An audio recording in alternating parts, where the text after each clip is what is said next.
وبنتعهد لهذا الزوج بإعادة العلاقة الجنسية إلى سابق عهدها من السعادة. بالنسبة للرجالة في إيه؟ بالنسبة للرجالة إحنا للاسف الاعضاء الجنسيه الذكوريه في يعني منها الفسيولوجيا بتاعتها او طريقه عملها بتبقى كتير قوي منها مستخبي جوه جسم الرجل، وبالتالي بيبقى لازم نعمل فحص شامل ونشوف الدوره الدمويه اخبارها ايه ونشوف تدفق الدم اخباره ايه.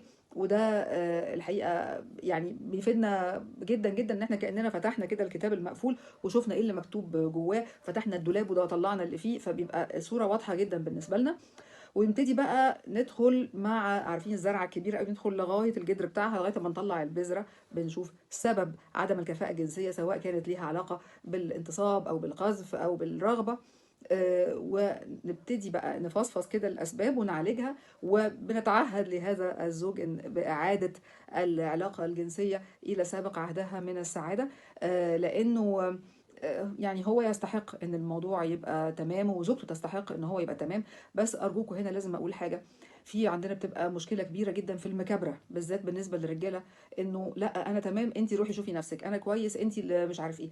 يا جماعه لا، لا والله لا، لان هي كمان حتى لو جت تشوف نفسها وجودها مش هيبقى ذو قيمه من غير ما يكون زوجها موجود، حتى ولو بالمسانده. يا سيدي طب تعالوا انتوا الاثنين وخليها هي تكون تشوف نفسها، بس وجودك في حاجات زي كده مهمه قوي. واستعدادك ابداء استعدادك انك انت تتفحص وانك انت يعني نتاكد من كفاءه القدره الجنسيه عندك، ده شيء قوي جدا من الرقي بمكان انها الزوجه بتشيله فعلا طول عمرها. طيب بنعمل للراجل ايه لو اكتشفنا اي حاجه زي كده؟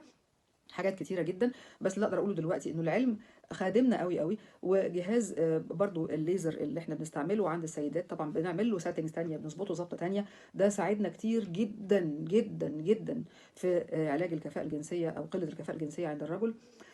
وفي علاج كمان التهابات البروستاتا المزمنه، لان في كتير قوي من الرجال عندهم التهابات بروستاتا بقالها 20 سنه و30 سنه ويمكن اكتر وهم مش دريانين اصلا.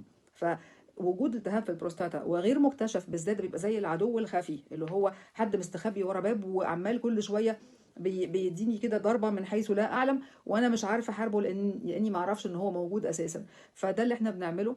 وحالات كتير قوي اتحسنت في وقت قياسي، مع انه كان ممكن يكون اتقال لها في اماكن تانية ان هو لا انت مالكش علاج وانت لا خلاص هو كده. يعني للاسف الحكايه دي ملهاش علاج طبي و لا الحمد لله رب العالمين، الكثير والكثير والكثير من الحالات انقذت وخفت وبقت احسن من الاول بكتير. بس تسمعوا الكلام، نسمع الكلام. وحالات اللي هي الضعف الجنسي او ضعف الكفاءه او ضعف الرغبه او مشاكل في القذف او يعني عموما مشاكل الدوره الدمويه او حتى مشاكل الحوض كله، لان احيانا بتمتد الالتهاب عام في الحوض سواء عند الرجال او عند السيدات، بنتصرف برضو فيها وبنفك طلاسمها.